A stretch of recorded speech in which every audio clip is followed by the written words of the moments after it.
God bless you. I want to just talk with you for a few minutes about God blocked it. Every now and then, you need to realize in your life that you are where you are, and you haven't been consumed, and you haven't became fodder for the enemy because God has blocked some things in your life. It was the divine providence of God that kept you from entering some doors that would have destroyed you.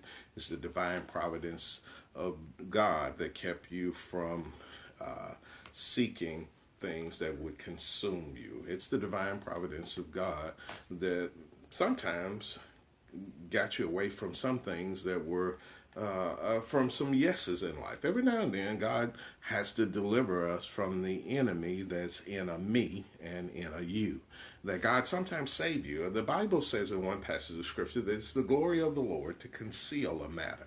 That I believe that you're part of God's private, personal collection, that God has you set apart. He's called you to the kingdom for such a time as this. He's stored you away. He's kept you. He has his hands upon your life, and he's about to take you public. That God's going to reveal you to all.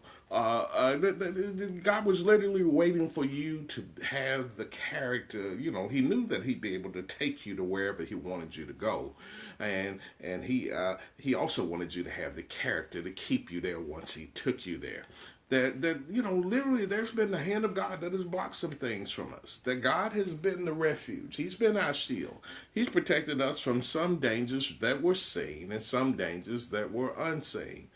He's protected us from dangers seen and unseen. He's our refuge, our strength, a very present help in a time of trouble. Sometimes in the midst of trouble, we look around for all of our friends and all our comrades and all of our buddies, and they're nowhere to be found. But God is the person that sticks with us through the trouble, through the time, through the storm, through the affliction, through the burden, through the tribulation.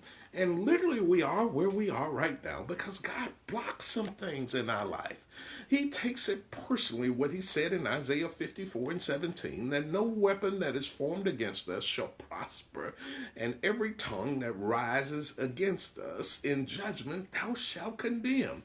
That literally I am where I am, that I'm not in someone's cemetery, someone's mental hospital, or some prison, because God has blocked some things in my life. Child of God, I'd like to say that I made it all this way on my own, but I'm telling you that I wouldn't be where I am right now, that I'd be somewhere putting my shoes on my head and my hat on my feet if God hadn't blocked some things. I'm so glad that through the providence of God that he's blocked it. He's kept me from some things. He's protected me from some things.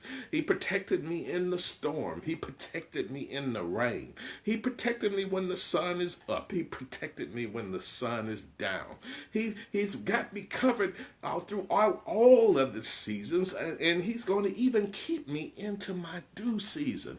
Child of God, my word unto you is that we are where we are and we are who we are because God has blocked some things. Every now and then when in the midst of your praise breaks, you better give a praise break for the simple fact that God has blocked some things. There were some plans hatched. There were some schemes devised. But God protected you and God kept you through them all. I'm so glad that God blocked it.